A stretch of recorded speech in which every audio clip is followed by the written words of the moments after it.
have none other than Jim Lee here. What's up, Jim Lee? What's up, Dave? How you doing, man? Good.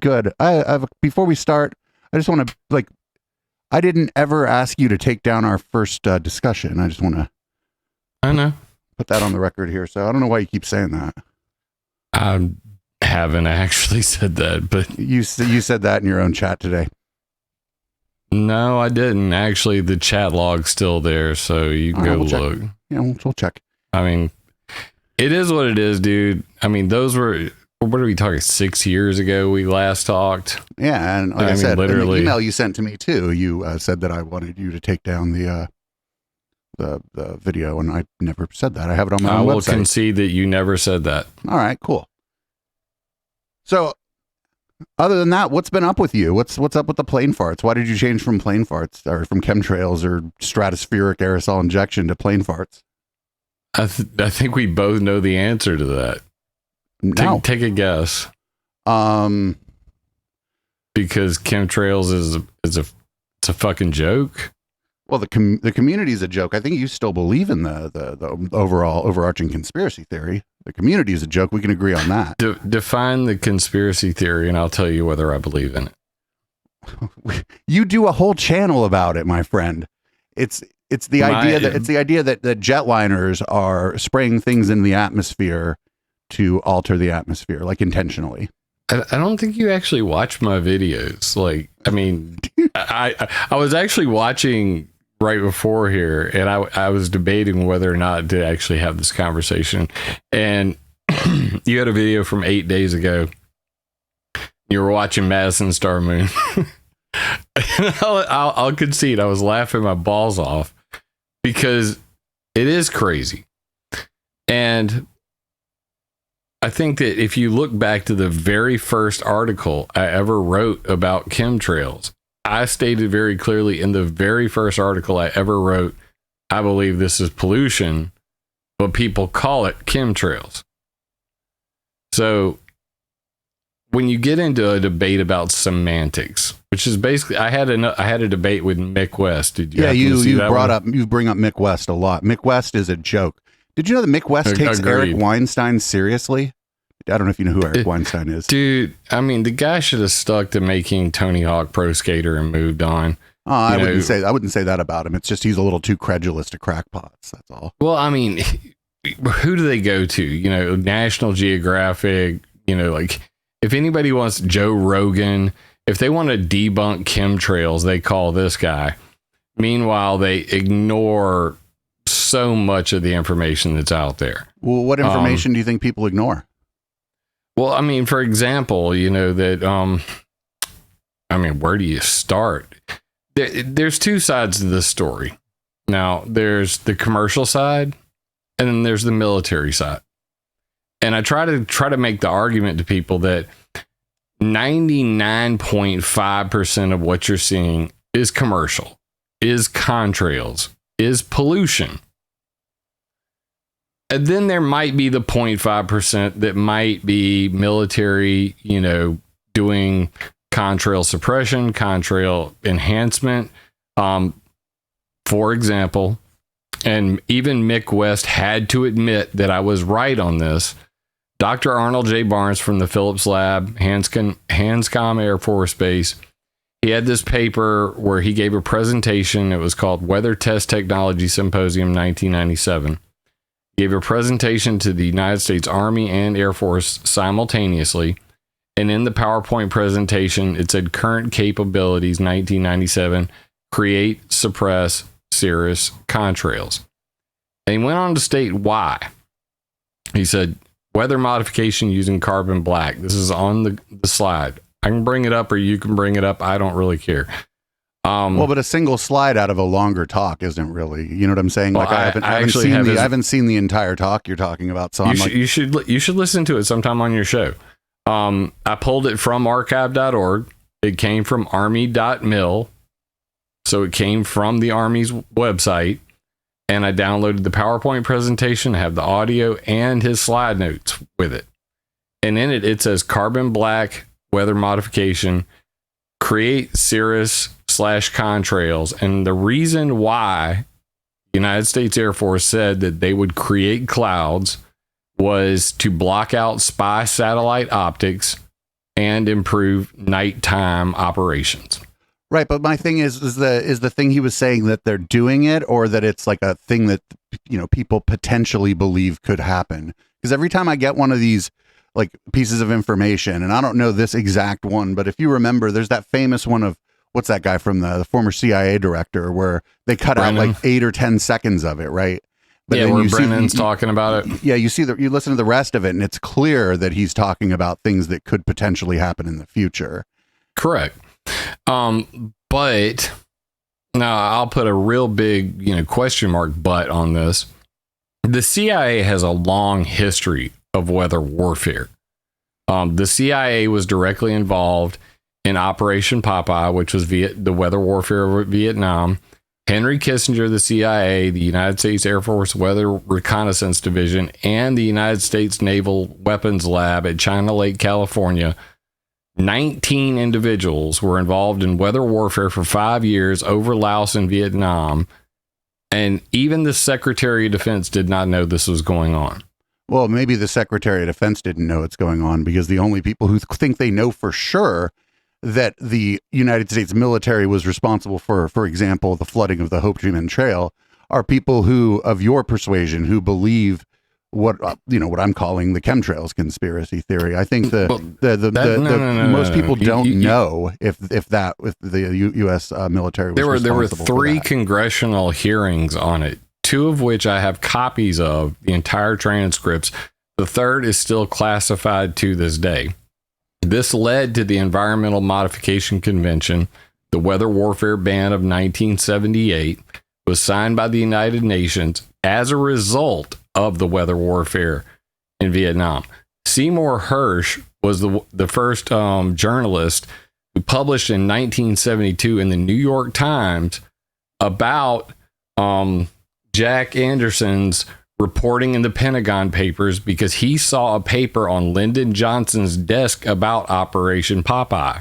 Do we have the paper, or did somebody? I have the original document, a photo of it. Yeah, but I what I'm saying is, like, I don't think you're tying things together that are unrelated, and you're adding in a bunch of speculation to the things that you have on the record. All they did cloud seeding. They did cloud seeding over Vietnam in the monsoons with silver iodide and lead iodide. They used JATO racks of silver iodide mounted on WC-130s and RF-4 Phantoms. 19 individuals. This is also in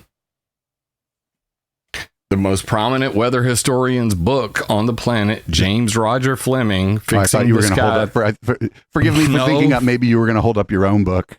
No, James Roger Fleming. I don't have a book. I'm not a scientist. You're not a scientist. We agree on that, right? Now we do. Yeah. Last time I never have said I was a scientist. I'm just a dork, man. I'm a dork who reads a lot. Okay. And James Roger Fleming, when I interviewed him, I went to Austin, Texas at the American Meteorological Society's annual meeting.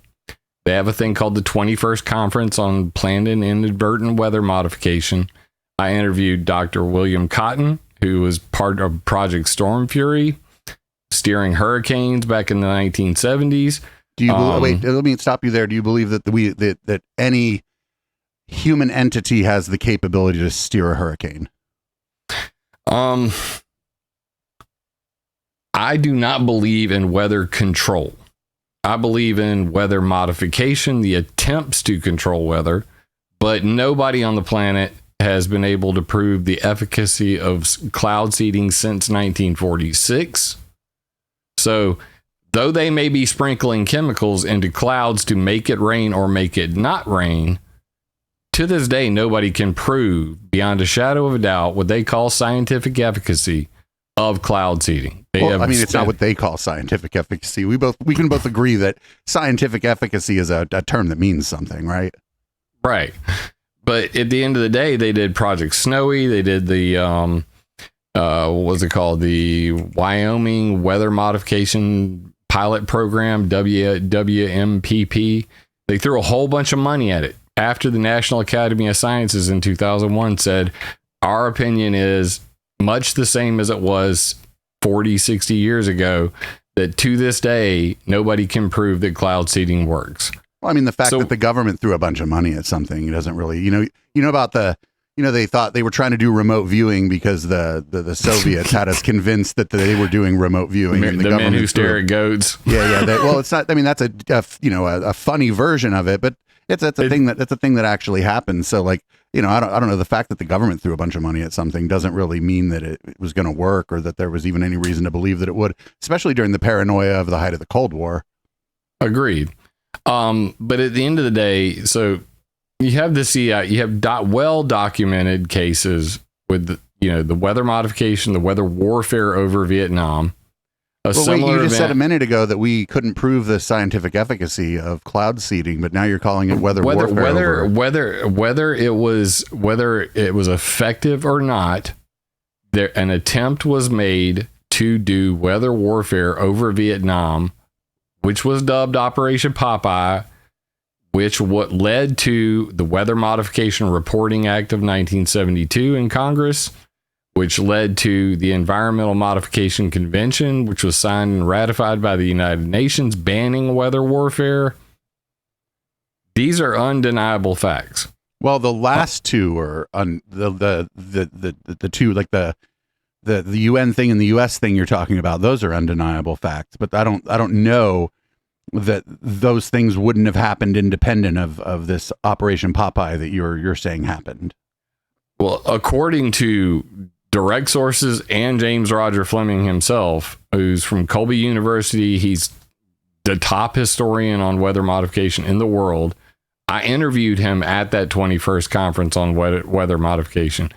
And, he agreed with me that yes, NMOD is flawed, that it was as a result of Operation Popeye, and that it needs to be updated. So 90% of what I'm doing is just simply going, okay, well, here's what we know and here's what we don't know. And what we don't know is much more than what we know. And even though there's a weather warfare ban on the books at the United Nations, there's no way to catch anybody doing any of this. So while you and I may speculate on whether geoengineering, some secret large-scale aerosol program, I don't believe that it's going on. If anybody's doing it, it's probably the CIA. And that would still, even according to David Keith, just hear me out and then you can respond. Even according to David Keith, when he got his Bill Gates money and got with Aurora Flight Sciences and said, if we were going to geoengineer, what will we need and how much would it cost? He even said, I only need 14 747-400s. So I only need 14 planes to geoengineer the planet. So that doesn't jive with what you hear out of the Dane Wigingtons of the world, all of the chemtrail people of the world saying that every single plane is flying with pumps and pipes, that high bypass turbofan jets can't create contrails. I disagree with all this bullshit. And I have for over 10 years in every video I've ever made. Now, I will admit what you've accused me of, that I use the word chemtrails because guess what? That is the clickbait word of the day. When I spoke to Dr. Rangasai Halthori, he's the head of the Federal Aviation Administration's Aviation Climate Change Research Initiative.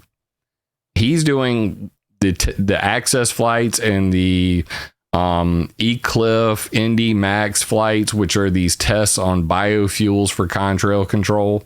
The idea of using jet, or what they call federal alternative aviation fuels. He was actually in charge of the access flights. So I called him up and I interviewed him. And he said, we would like to have more contrail induced cirrus clouds by day and none by night.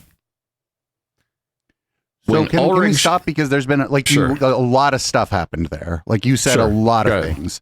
That was like one of the main things that I had criticized you for. I'm not going to talk over you, dude. Well, no, it was the honest conversation with you. The number of claims that when people make a number of claims without stopping when they're talking to someone else, this is the Gish Gallop. It's a well-known technique. We went over this before, but I don't have techniques. I'm just Southern and I talk a lot, bro.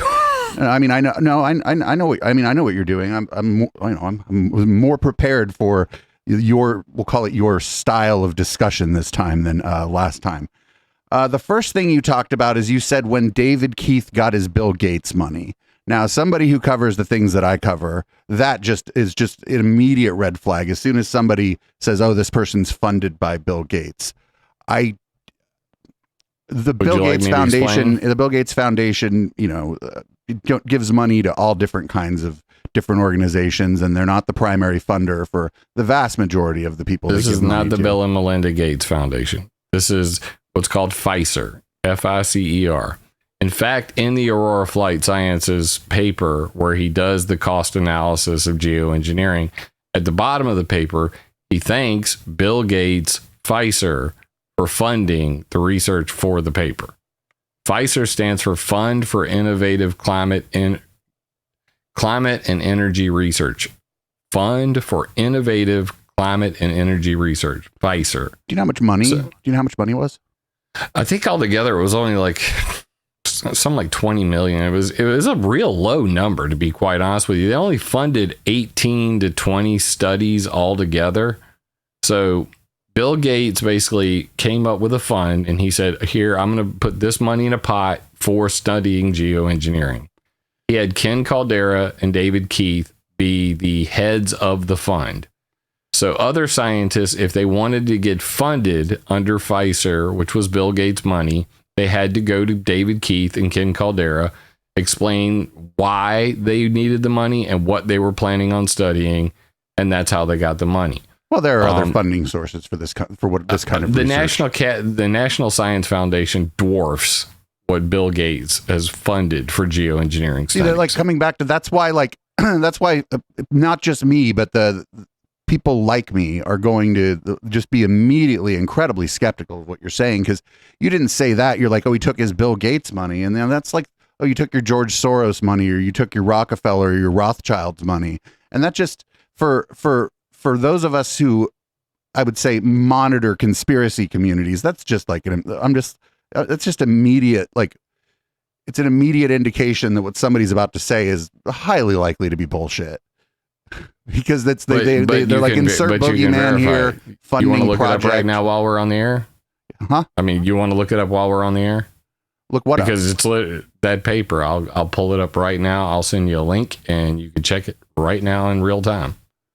Read a paper? I see. Like my question. You can scroll to the bottom, and there's literally just one paragraph that says, "Thank you, Bill Gates and the FICER." Right, but that's for funding this research on what we would need to geoengineer the planet. I don't doubt that Bill Gates is not only putting money into what he thinks is going to be a climate change solution here, right? But again, the way you worded it, he took his Bill Gates money, and that's just like weaselly. That's absolute fucking conspiracy theory claptrap. It's the same as when somebody blames George Soros for this, that, or the other thing. But there is a chat on Video Ninja. If you want to send me, you see on the bottom, there's a row of icons. One of them's a chat. You can send me a link. We can pull it up.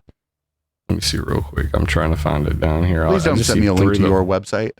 I certainly won't. My chat was already talking about that when you got here. That was like one of the first things they were talking about. No, you often joke about me citing my own website, but my website is only filled with references from other people. I don't reference myself. Those are my notes. You're literally. I don't reference my website ever on my show. I reference my website because they're notes, because I've been doing this for 14 years and I got 30,000 reference links on there.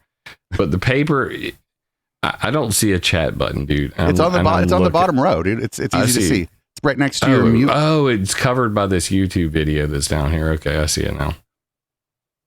There's the chat. All right.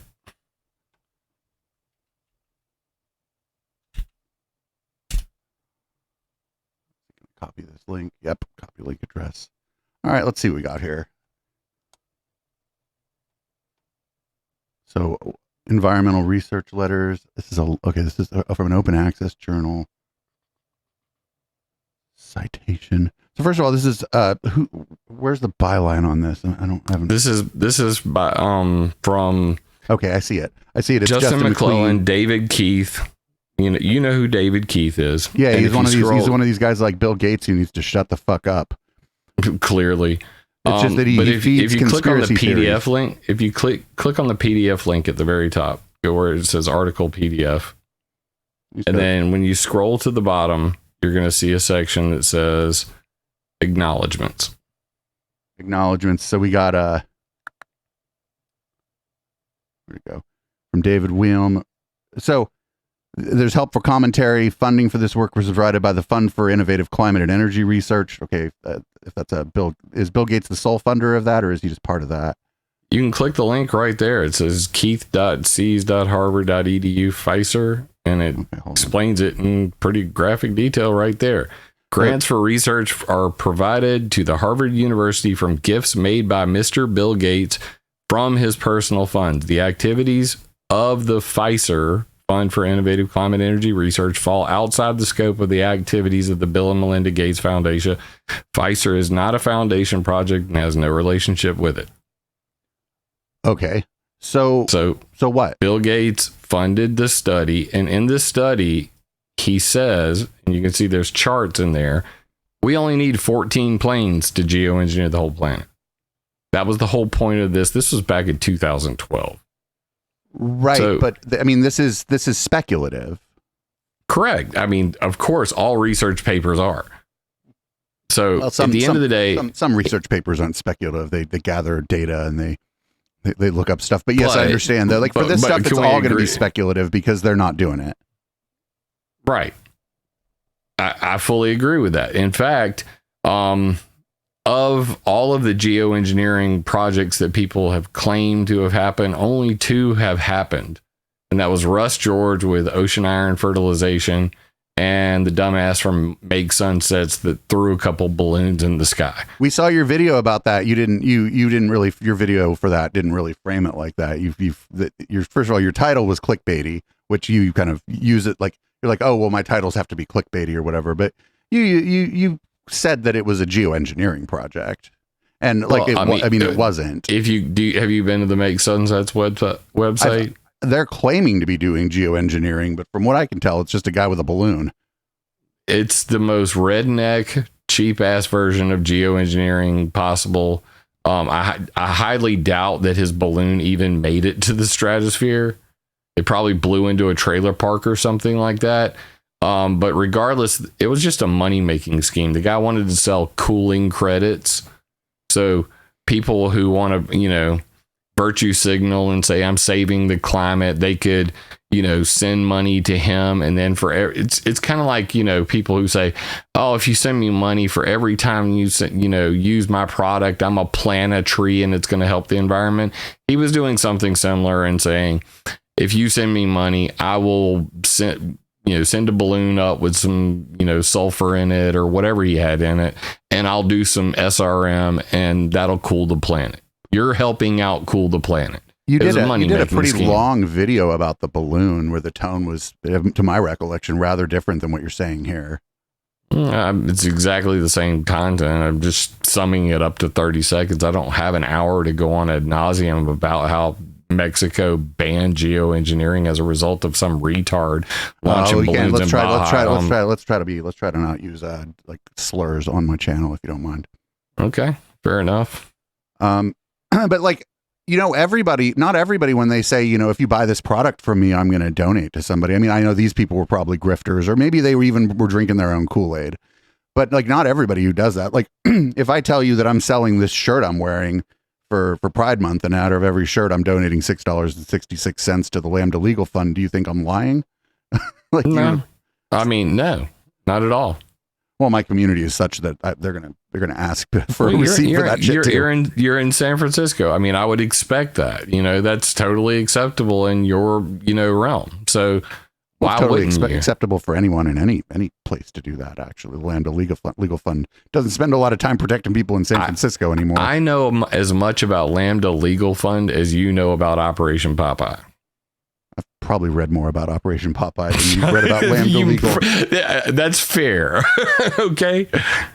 But like, that's the thing is, like, this time that I'm talking to you and the last time that I talked to you, I think you did it a little bit too. Like, your tone and your skepticism of this stuff, it's stronger, much stronger. We're on your channel.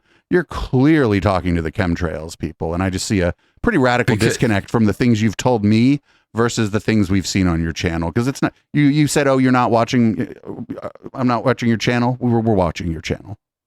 Good.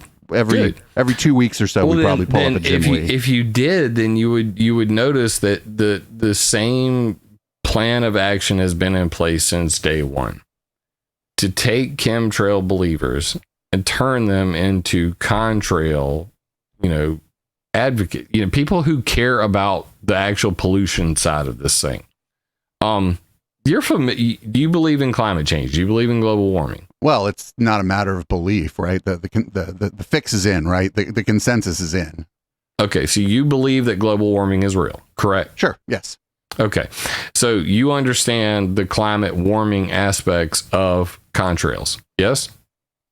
I think that dumping a bunch of CO2 into the atmosphere via whatever method we do it has a much bigger impact than cirrus clouds. Okay, so when I went to the EPA in 2015, and I said that CO2, that cirrus clouds formed by contrails heat the planet more than all the greenhouse gas emissions coming out of airplanes, I was laughed at by the Sierra Club member who was there. He said it was pure poppycock. His own words. I want to hear the guy from the Sierra Club say poppycock. That would be funny. Dude, it was priceless. He's in a brown corduroy jacket saying poppycock to me. The same jacket that Patrick Roddy never took off? Right. Almost identical. But if you look right now, there are at least 18 different journals that are finally admitting that non-CO2 emissions from airplanes are the biggest threat to the climate, and that the IATA, International Aviation Transport Administration, something like that. IATA, isn't that Am I the Asshole? Oh, that's yeah, it is. But the IATA basically said that the airline industries need to tackle non-CO2 emissions because contrails are trapping more heat than CO2. In fact, Olivier Boucher from the IPCC, his statement, which I read in my presentation to the EPA, unlike Amanda Bays' EPA testimony, I said, Olivier Boucher says that a single plane operating in conditions favorable for contrail formation seems to exert 5,000 times the radiative forcing of all of the CO2 emitted since the beginning of flight. That sounds incorrect. All the CO2. It sounds incorrect on its surface until you realize that Patrick Menace also, after 9/11, whenever they grounded all flights, they got a satellite. It's a infrared satellite shot of George Bush and two F-16s flying back to Washington, D.C. The entire United States has no clouds. The only clouds visible are contrails coming from Air Force One and two F-16s. So Patrick Menace did some studies on this, and he came up with a paper which was related to 9/11, and he said that it affected that contrails were affecting the diurnal temperature range. This was the first major blow in the narrative that CO2 greater than contrails, greater than cirrus. The thing you said there about how there were no clouds except for from the aircraft across the entire country, that sounds like bullshit. You can see it. I'll show you the photo. Want to see it? There were clouds in this country somewhere. Like there's clouds in this country somewhere at all times. In the photo that he is showing, there are no clouds except for there. A photo from where? It's from a satellite. The same thing happened during the 2008 grounding of all flights due to the Iceland volcano over the United Kingdom, and E3 AWACS was doing circles, and just the E3 AWACS by itself created enough clouds to cover almost the entire United Kingdom. That's why it's called Cossack. I'll show you that. I got a GIF animation of it. I just there's no contrail that's going to cover the entire United Kingdom. There was. That's some Madison Star Moon shit right there, buddy. But you're going to have to argue with scientists, not me, on this, because it comes straight from them.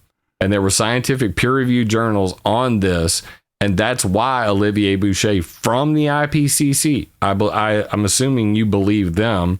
He's the head of the cloud and aerosol interaction papers written for the IPCC, not some, doof in a freaking local community college. Okay, Olivier Boucher. Well, you can look him up. Working in a community college. I know. I don't mean to crap on the community. I went to community college. Okay, let's be real. So one of the things that my community asks a lot of times when we're watching your videos is like, why aren't you publishing? Why aren't you submitting like the things that you're talking about for peer review?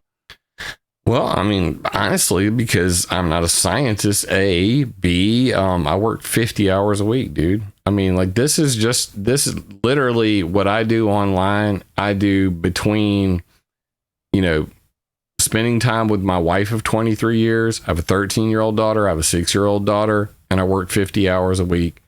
I design websites when I'm not at that job.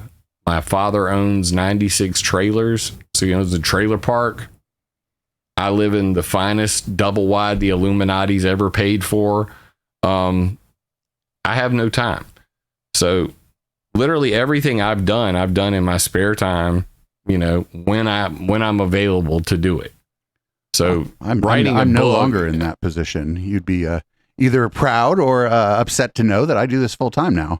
No, I mean, I think that I've seen it, dude. I went back through your whole history since I got off, while I was doing that premiere earlier, I was literally looking up your stuff, and I was like, man, Dave's come a long way. No shit.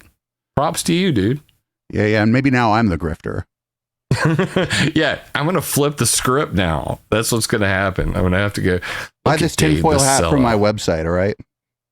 That's not real tinfoil, you grifting piece of shit. Speaking of tinfoil, what do you think of Matt Landman's 5G proof clothing? Oh my God, man. It's so fucking ridiculous. People don't understand EMF at all. And I get calls from people all the time who are like, I'm a targeted individual. And then I do the usual 10 questions. Do you have a cell phone? Yes. Do you keep it on all night? Yes. Is it next to your bed? Yes. Do you have Wi-Fi? Yes. Do you ever turn it off? No. And I just go through all the regular questions. I'm like, you're probably suffering from tinnitus. I don't believe that you're a targeted individual. Right. The tinnitus probably has nothing to do with electromagnetic anything. Well, electromagnetic hypersensitivity disorder is recognized by the World Health Organization. Some people experience it to varying degrees. Before I had my thyroidectomy, I was much more electrically sensitive. I would be affected by fluorescent lighting. And this you know what like the fluorescent lighting is actually? It's your eyes. Some people are sensitive to the actual the flickering of the lights, and it gives people because headaches. it rapidly strobes. Yeah. Blue light's another big one. So these are all different forms of electromagnetic sensitivities. Well, with the fluorescent light, it's not really the EMF waves. It's literally the speed at which the light's flickering that gives you a headache. Agreed. Agreed. But at the same time,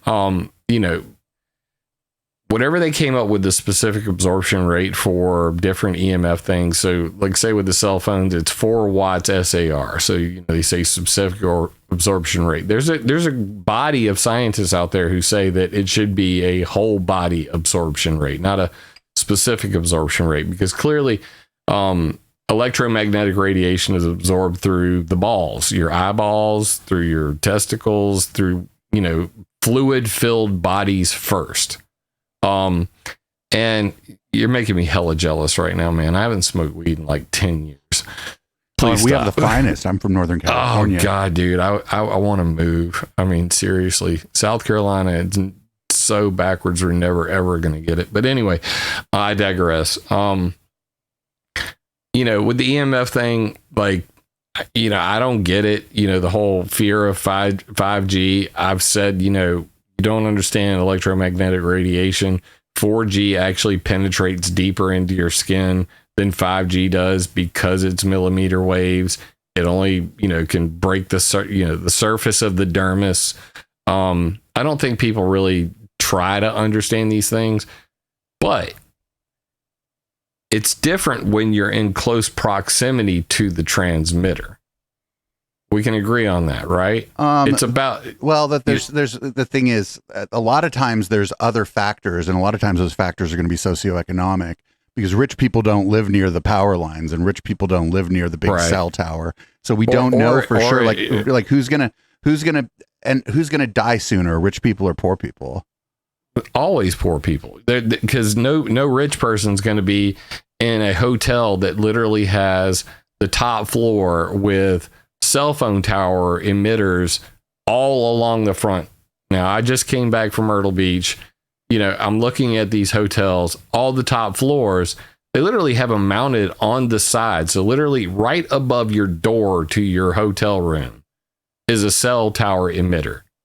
Oh, right. But that's like correlation. That's not causation, right? Like the rich people, they don't want to live near the windmills either. But like the idea that a windmill causes windmill cancer is ridiculous. It's just they think they're an eyesore. I think those windmills look pretty dope, and I would love to live near a windmill farm. But so it's like when you live near more power lines, more radio transmitters that are like visible, it's generally going to be generally going to be in a lower socioeconomic area, and there's going to be other factors there that are lack of health care, mostly lack of health care. So if you start to get sick, you're not going to go see the doctor right away. When I lived in Omaha, Nebraska, all the power lines were underground, which was, just absolutely beautiful. Like it's something you just don't see. When I lived on the west side before I moved out to the burbs, all the power lines were under the ground. The main thing about that was good is the power never went out. So yeah, it makes sense on so many levels. Plus, any of the ambient EMF that would be coming off of those high powered lines is immediately grounded, so it can't do you any harm when it's underground. But of course, they'll make it illegal for you to stretch out some wires and catch that free electricity that's radiating off of these power lines overhead, which people have done. You can do that. That sounds dangerous. That sounds like the attempt to do so is going to shorten your lifespan for a variety of reasons. You can lay out like a wire mesh underneath these high power transmission lines and catch enough electricity to charge batteries, to do all kinds of things. But if they catch you doing it, it's illegal, even though it's lost energy and it affects human health if you're in close proximity to it. So riddle me that. Well, the government's going to outlaw all kinds of things. I think you're not even supposed to be I think for a number of reasons, they probably don't want you near the power line towers anyway, because some dumb fuck probably climbed them, right? And that's why you're not allowed to play near the power line towers now. Yeah, but I had an example, because I live near a highway. Basically, we got these huge high power lines coming down here, and I saw a guy from the power company out there, and he had a FLIR gun, so he could see the infrared, and he's pointing it up there, and I had to walk out there because I was just like, that dude has a FLIR gun. I got to see this. He's like, you see that right there? And I'm like, yeah, that's reading 3,000 degrees.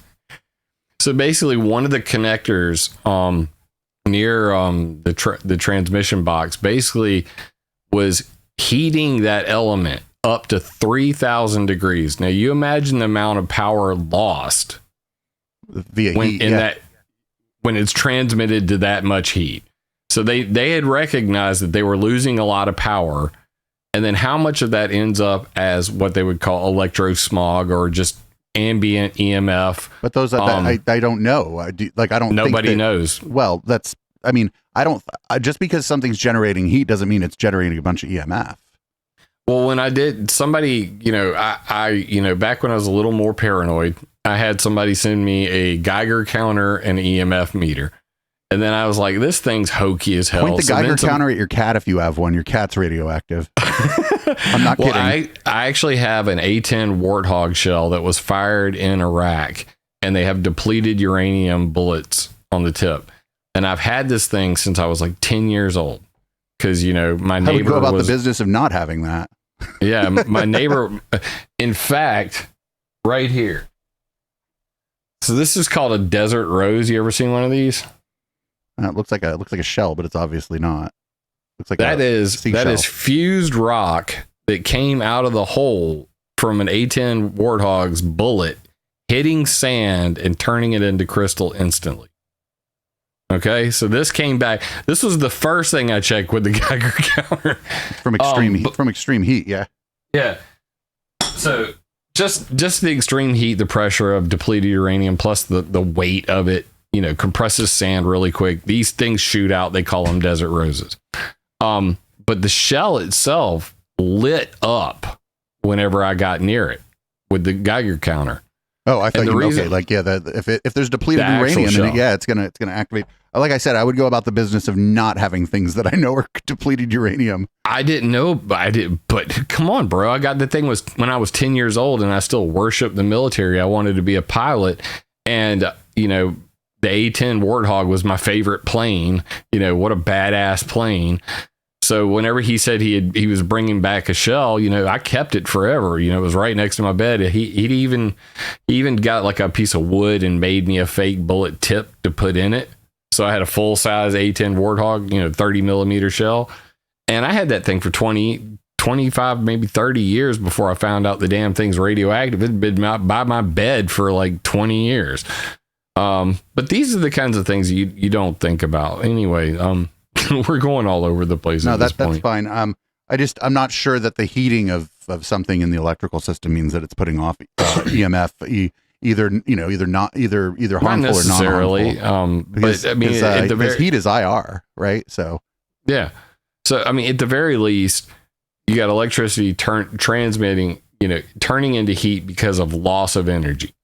Okay, so that's what you don't want to happen. I designed audio systems, and if we had a hot line, clearly something was wrong. You know what I mean? When you're dealing with like 2-gauge cables and 60 amp fuses running to a bank of amplifiers, and you got 16 15-inch subwoofers back there, and the guy's like, why does this cable feel so damn hot? Or you got something wrong. Time really to replace bad. something. Where's all these subwoofers? Can I, because I don't know if you know, but I rock the fucking discotheque too. Where are all these subwoofers, and can I go play on them? Well, when I was in high school, I worked for Power Audio, and I had a Blazer. I competed in the 1 to 100 watt class for sound pressure and for audio quality. So I actually had 2 Phoenix Gold amps. Is it car audio? Yeah, car audio. I got some crazy audio equipment too here at the house, but I'm not going to tell everybody what's in my double wide because my address is online. But yeah, I had 16 speakers running a 1/4 ohm stereo on the Phoenix Gold amps, and in the back I was running 1 ohm mono, and altogether that system, even though the amps were 25 watt by 2, they were putting out well over 1600 watts because they have triple Darlington outputs. They're high current amps. I had 3 microfarad, 1 million microfarad capacitors in there in a bank. And I mean, the thing would hit, I think it was like close to 132 decibels. It would actually flex the roof of the Blazer. I would be nowhere. I've thrown raves, and I would be nowhere near 132 decibels. I'm one of the few rave promoters whose ears still work. Yeah, it has a safety switch, so whenever you're inside the vehicle, you have a volume limiter, and then whenever you're at the sound pressure level contest, you go out to your gas cap, you open the gas cap, and there's another volume knob, so that then you can turn it all the way up because you don't want to be in the vehicle. So, quick side note, I learned about resonations and biological effects at an early age on the way to a widespread panic concert. We're all getting fried. We're driving from Sumter to Clemson University, It's about an hour and a half drive. I'm pumping the bass the whole time. We get out of the vehicle, and the first thing I said is, we should probably go inside now. Holy fuck, I'm hoarse. And everybody in the vehicle could not speak because the bass had vibrated our vocal cords so much that nobody could talk. So, you know, it's things like that you never think about. And I always try to think outside of the box. So let's just circle back to, you know, your favorite topic, chemtrails. When I think about it now, when I started out, I believed 90% of the bullshit that was thrown at me on the internet. Ooh, who was your favorite when you first started? Man, that's hard to say. Is like I was all over the place. Do you remember that that Comet Elenin? You remember that thing? C2010X, about the comet that was going to come between the Earth and the sun. It was the solar kill shot and all that shit. Maybe you weren't into all this back then. But this was like, you know, 2010ish through like 2011. You know, basically it was like Obama went to the airport in right outside of Boulder, Colorado, that one with the blue Mustang. What's it called? The horse at the airport. Yeah, that place. You've been to that airport? That airport's dope. People are scared shitless of that airport, but that place is dope. Oh, yeah. I mean, I've never been there, but I've been on a virtual tour. I've seen like all the photos and everything and heard all the conspiracies about the underground bases and everything. Well, turns out like Obama ended up going there the day that the comet was supposed to cross between the Earth and the sun. So everybody really freaking out. Dutch Sense and a whole bunch of other YouTubers. We just found Dutch Sense like a year ago, and we call him he's like a cosplay geologist, but also he's a bit of an up talker. Bit of an up talker. Yeah, he's the one that started the idea of harp rings, and like in 2011 I basically like had it out with him, and at the time I was still just resonated. Nobody knew who Jim Lee was. And I told him, I said, why don't you stop calling them harp rings? Because there's only one harp. Those are Nexrad rings or Nexrad anomalies at the very best. Quit calling them harp rings.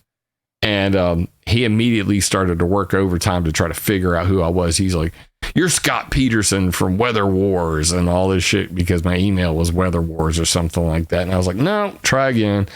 And then I said, my name's Jim Lee. Like, for real. My name is Jim Lee. I live in Sumter, South Carolina. And they're like, you're James Lee, the porn star from Sumter, South Carolina. I was like, get the fuck out of here. There's a porn star in Sumter. There's a male porn star in Sumter, South Carolina named James Lee. Well, it turns out there's 5 James Lees in Sumter. I mean, it's just a very in my common hometown. name. I mean, it's the most vanilla ass name you could have. So yeah, it's pretty hard to find Jim Lee if you search on the internet. But regardless, Dutch Sense, we went round and round about the harp rings. Now, whenever he talks about it, he'll literally put quotes around harp rings to this day, because he got such a beat down over that.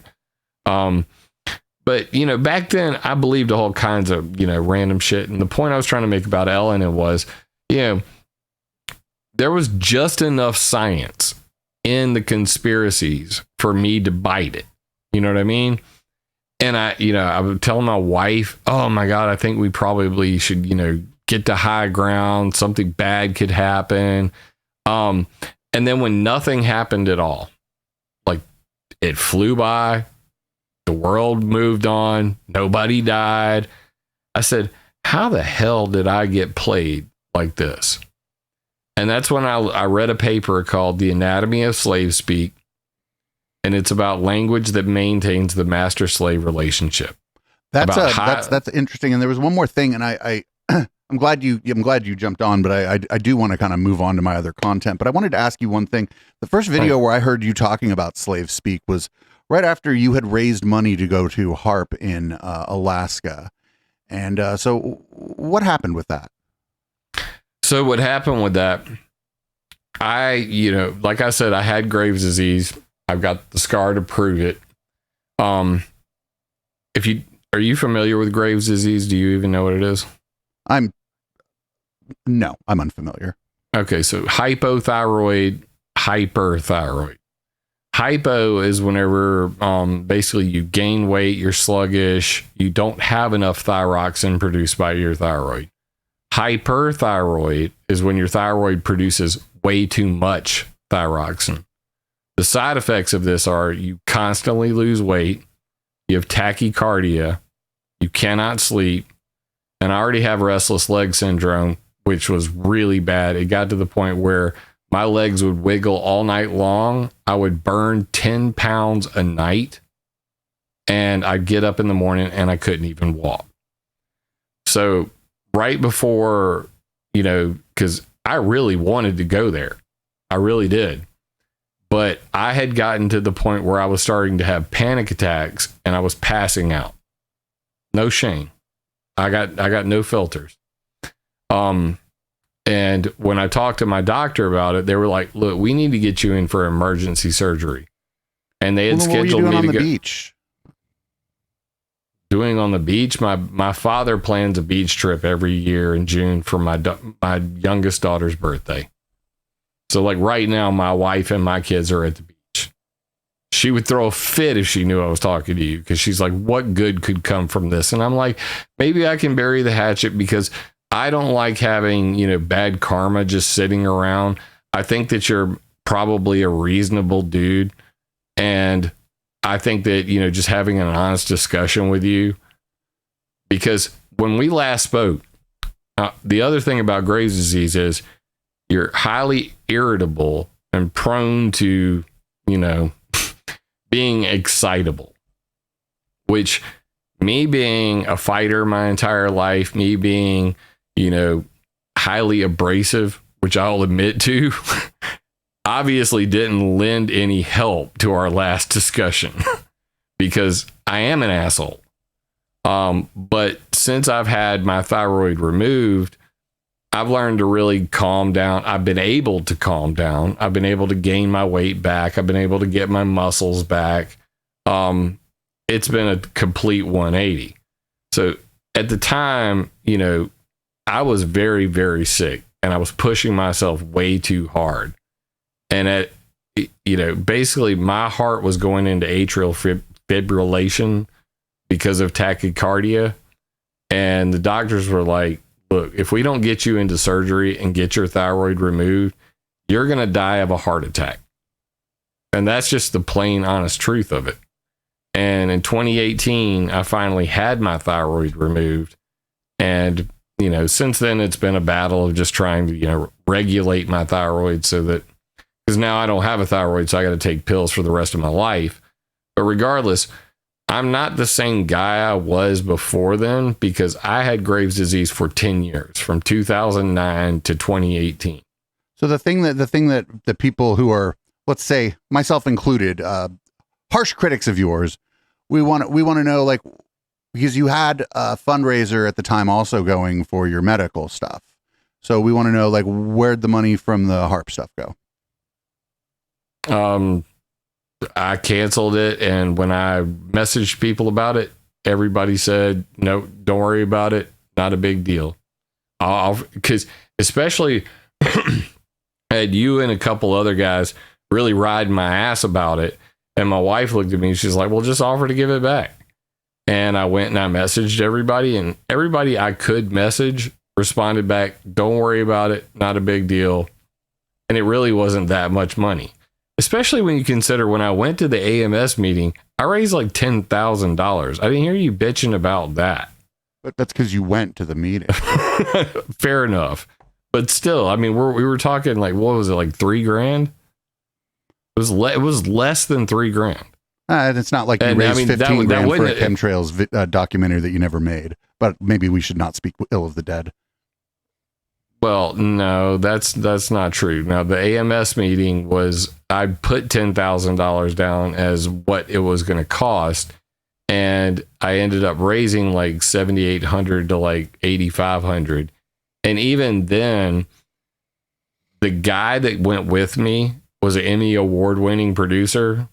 I'm not going to mention him here, You probably know who he is. But he got us kicked out of the AMS meeting because he basically went into a presentation room that I didn't know he did, and he was filming B-roll, which they clearly stated he couldn't do. And I was trying to handle it, and instead of him chilling out and shutting up, he started to just lose his cool. And he's an older gentleman, but regardless, that just basically shit everything up on the third day. So I told him, I said, now we got to salvage this. You know, we don't have 90% of what we were trying to do. I got, you know, maybe 12 good interviews out of it. I was like, I'm not paying you to edit all this together. I was like, you can have the Airbnb for the rest of the week. I'm going home, and just give me my tapes, kind of thing. So you cannot plan ahead for human nature. Wait, this is a famous music producer that needed you to pay for the Airbnb? No? What are you talking about?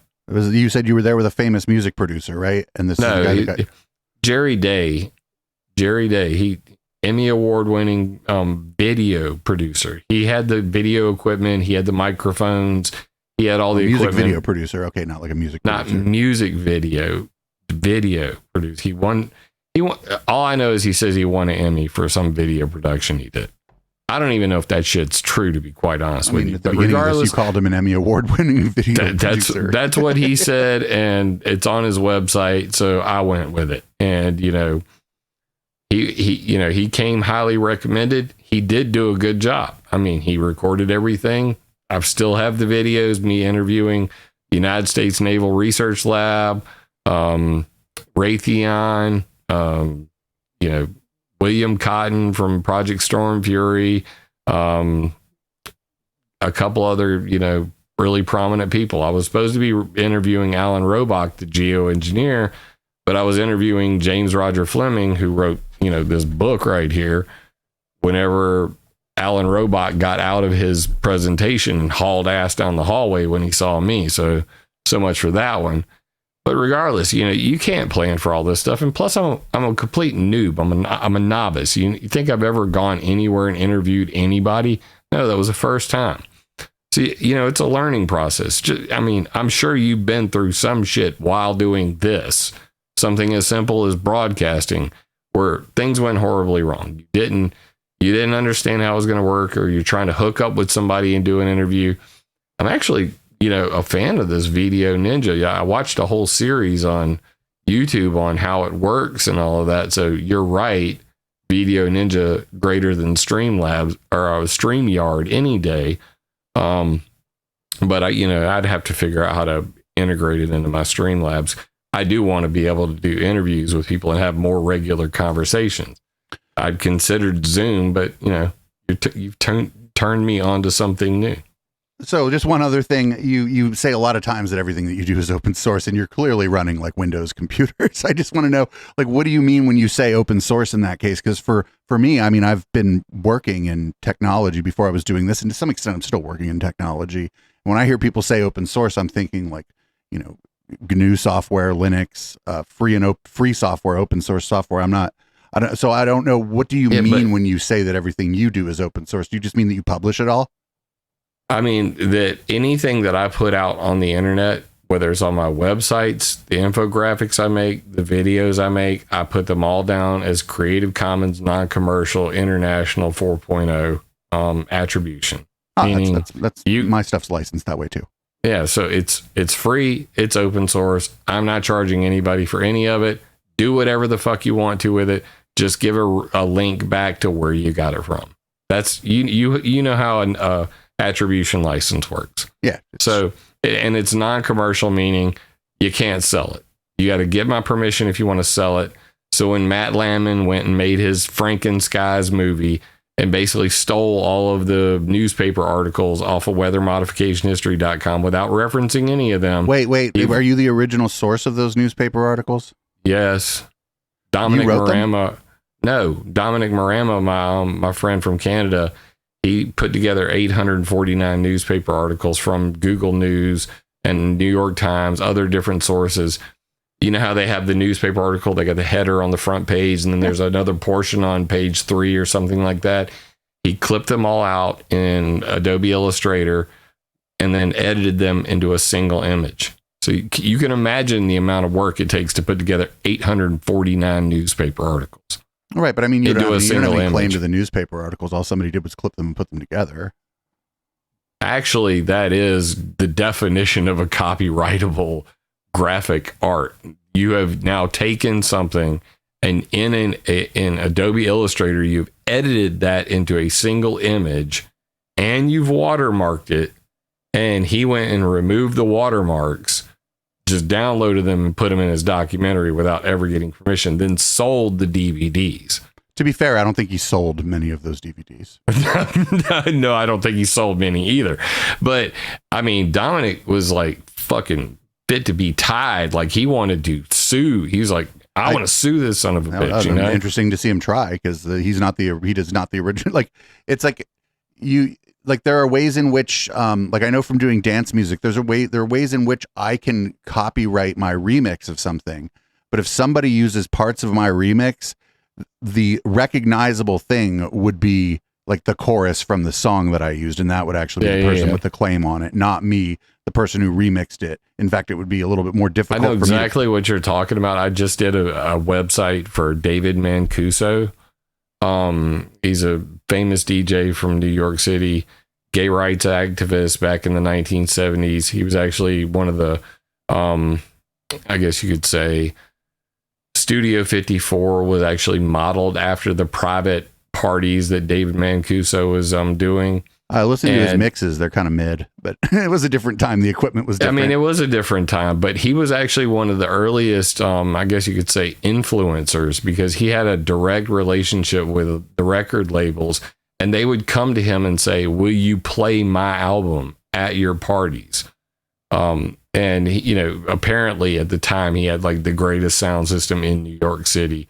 There's a lot of story there, but anyway, it's at the loft.party. And the gentleman that hired me to make the website, he was just like educating me on all of the, this copyright issues with, music and all that stuff. So I totally get it that I don't get it.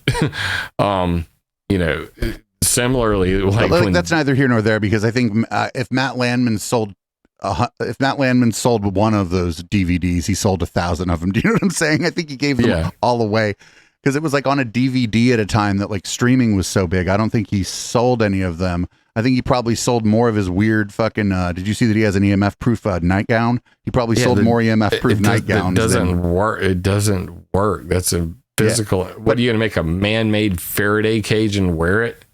Yeah, it would have to cover your whole body. It'd have to cover everything, not just like, a hoodie. And it'd have to be like a condom. I'm like, you don't understand electricity like at all if you buy this. Well, this was a much more, I think, productive conversation than the last time. That's for sure. I'm a little less punchy and I'm a little more stoned, and you're definitely less punchy. I'll be honest, I still think you're full of shit, but at least this time we had a reasonable conversation, and maybe if 6 months goes by and you want to touch base and talk again, I'd be happy to do that. Fair enough, man. At the end of the day, like, I know that, based on your political beliefs, that we could literally go round and round for 3 hours disagreeing on everything. We don't really do politics on this channel, though. There's a political channel, but we focus on cults and high control groups, and to the extent that conspiracy theory communities mimic that's like the main focus. We only do like one show that really talks about politics in any sort of meaningful way. I mean, just the video I was watching where you ripped into Amanda Bayes, you were dropping political things like all through it. So, I mean, you can spice it however you like. Conspiracy theory is political. Yeah. In fact, it's become more political and not less, especially since the QAnon thing. You can't talk conspiracy theories without talking politics. It's impossible. Yeah. Well, I think I do a pretty damn good job of it because I'm apolitical on my channel. I don't talk about politics. I don't bring it up. I don't talk about my personal beliefs. If you want to know, I'm a rugged individualist. I am neither conservative nor Democrat. Are you an enlightened centrist? No, I'm not enlightened to anything, bro. The older I get, the less enlightened I realize I am. So at the end of the day, you know, like I believe just in personal liberty, I believe people should be able to do whatever the fuck they want, whenever the fuck they want, without the government interfering in it, as long as you're not hurting other people. At the root core of everything I believe in my soul. So when I'm talking to chemtrail believers and I'm saying, look, if you look at the research on this and you see that the climate impacts of what you're looking at, this is visible climate change. It's not a secret government program. It is by definition geoengineering. Chuck Long, you know, aircraft emissions are accidentally geoengineering the planet. It is a serious problem, and it's only going to get worse. You know, they've already said that terrestrial astronomy will be a thing of the past by 2050 if they don't address the contrail problem, creating cirrus clouds. We won't be able to see the stars by 2050. Yeah, I think we're kind of back to where we started. Now, if it's okay with you, I was going to move on. Again, if this was a much more productive conversation than the last time. Dude, it's 1:14 and I literally got to get up at like 6:45 in the morning. So I wanted to come on and somewhat bury the hatchet. I know we're going to agree to disagree on a lot of things, but I want you to know that it's not personal. Oh yeah, you don't know me. Yeah, I don't know you. You don't know me. I appreciate you taking the time to have this conversation. I'm glad that it was much more cordial than the last time. And I look forward to seeing you roast my next video. So make sure you email it to me. Oh, we're familiar with Reenact too, so we'll do that tonight. It'll go up on the VOD unless I DJ. If I DJ tonight, the VOD disappears, and I'm sorry, it's just gone. That's the way it works here on Twitch. Yeah, I totally get that. You don't want them copyright trolls coming after you. Yep. Anyway, have a good night, Jim. Get some rest. All right, take it easy, bud. That was more productive than I expected it was going to be. Jim Lee is still full of fucking shit, though. The stuff he was saying, like when he starts making scientific claims, it's just like clear that he's pulling a lot of shit out his ass. But at least it was cordial. And I'd like to go on his channel and see if I can peel a few of his viewers off next time. And like I do for anybody that comes on, that's Jim Lee. You can find him at Climateviewer. I can't. He's blocked me on almost every major platform, but you can find him, and that's fine.